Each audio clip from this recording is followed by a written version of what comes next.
Okay, this should be, I guess, your weekly fix until I can find something else to review. I'm going to be talking about the CRKT M16 knife. Specific model I'll put in an annotation, I promise. And I'll even show you a place where you can buy it from. Here we go. It comes in a nice recyclable box, very important to save the earth. Here's a knife. It comes with a knife magazine in case you want to buy more stuff, a mini catalog as it's called, and kind of a manual which everyone reads, of course. Okay, first off, this is very, very similar to the Gerber Evo in a way, but I don't know, I heard somewhere, I don't remember where, that the Gerber Evo stole the idea of CRKT. I don't know if that's true, I don't really care, but that's just kind of what I heard somewhere, I don't remember where, sorry. But yeah, this is actually a very good knife.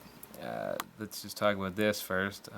This has a lot more, it doesn't have a lot more, sorry. It has more grip than the Gerber Evos, that's for sure. Does it have a lot more? Not significantly, but it's definitely a little bit rougher. It's kind of got a, I'd say I wouldn't say sandpaper exactly. I'd say maybe 1/4 of a sandpaper sort of feel to it. I'm not sure how to describe it. The holes, thank God they're not sharp. They're smoothed out so they don't feel bad when you run your fingers over them.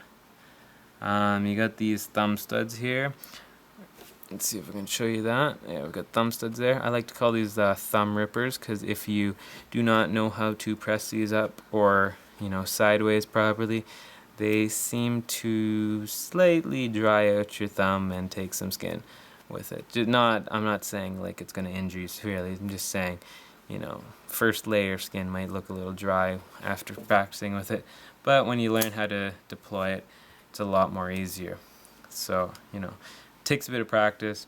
Remember, don't push up, and just kind of, you gotta find, it takes practice learning it, and then you won't be messing up your thumb too much. Unfortunately, it will kind of dry it out just because the texture on it is very rough, but that's just for grip. And again, they got the flipper right here, which is the main reason you probably bought this knife. You don't care about the thumb studs. You want to flip it out like that, nice and quick deployment. Definitely looks cool. Kind of has a switchblade appearance. It's not a switchblade though. I'm gonna specify that right now because I know someone's gonna say it's a switchblade, but it's not. And that was kind of a failed attempt there. There we go. So, you got fast deployment. You can either use the thumb studs or the flipper, which is much more efficient, I find, with all the knives. And as you can see, it's a fairly long knife.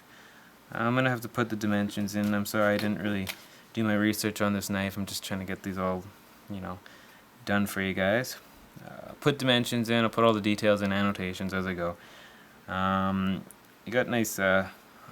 these come in different colors, I believe. I think there's silver. I'm not too sure. I'm not sure if it's called the M16 though. It might not be called the M16 if it's silver or kind of an anodized looking thing. This is a nice blade here because it's got a tactical look to it. It's black.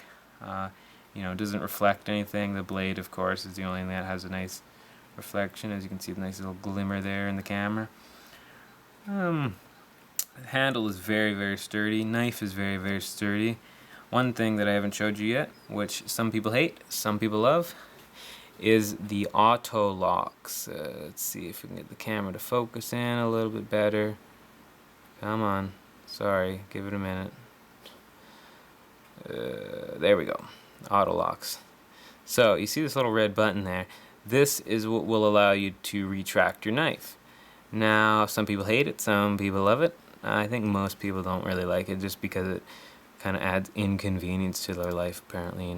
Two hands you have to operate this with. You can do it with one hand, actually. Not exactly the safest thing to do. Let me show if I can show you how this works. Sorry. There we go. You see this red button, when you push it down, it'll retract the metal, I don't really know what to call that, sorry, but it'll retract it, It'll allow you to push the liner back into place. If you're not pushing down the red button there, you will not be able to retract the liner whatsoever, and it's going to keep the knife open, which is an advantage, and it also helps not close on you and all that sort of stuff. Some people don't like this, some people do. I personally like it because it seems to add, I guess, more durability to the knife staying open, so I can trust it a bit more. As well, I don't have to worry about the liner lock, flying off into different directions. And as you can see, you can close it. It takes 2 hands, although you can do it with 1 hand. Let's just say this isn't the best way to do it. I'm going to tell you right now, because you can probably cut yourself or hurt yourself doing this. I don't really like doing it this way, just because you have a knife that's about to land on your hand. That's normally not good, but you can do it with 1 hand. And then that happens, it's going to hit your thumb or something like that, and flip it in like that.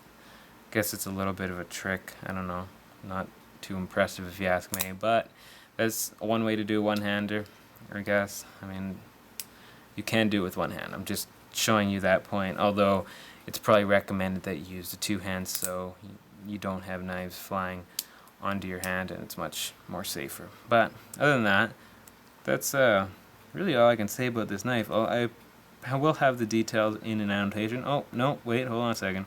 Here we go. Here's the exact name of the knife there, the M16-01KZ. There's different knife designs, I guess. They have M16, oh sorry, that was 01KZ. They have different knife designs, like the M1610. I think they have M1611. I honestly do not know the difference between them. I just bought one. I didn't really care. I just wanted a good knife with a good blade, which this has, and I think there's different ones with different serrations. There's one called the Big Dog, I think, which is a huge version of this knife. I mean, there's just so many versions of this knife, I can't even go through them all. Don't want to go through them all. So just do your research. When you're buying a knife especially, though, it's normally about what you like. I mean, if you like serrations, if you like the kind of a black color, you want the blade to shine, you want it to be kind of hidden, you want the whole handle to be kind of concealable. I mean, it's all up to you. You just got to do your research on it and whatnot. All I have to say is that definitely have a link in it. I'll show you how much I bought it for. I believe I didn't... this might have been like $40 or something like that. I shouldn't assume right now, because I'm just going to probably change in my annotation when I figure out how much it was. But it's a good knife. I'd definitely check it out. It seems very durable. I haven't had any problem with it. Definitely, what do you call this? The pivot or whatever. It doesn't need WD-40 or any lubricant whatsoever. Although, I mean, you could put some lubricant on it anyways, just for good measure, and make it even faster, but doesn't seem to need it. Mine came in good condition. Excellent blade, excellent lock system, I find. Yeah, definitely check this knife out. Not too bad, pretty good price for it, and it shouldn't disappoint you. So have a link in the description and annotations, blah blah blah blah blah. Check it all out, and check out my other reviews on knives, air guns, and I will probably be doing tactical gear in the very near future, maybe in the next few minutes if I really feel like it. But this is all for now, so I guess I'll see you next time.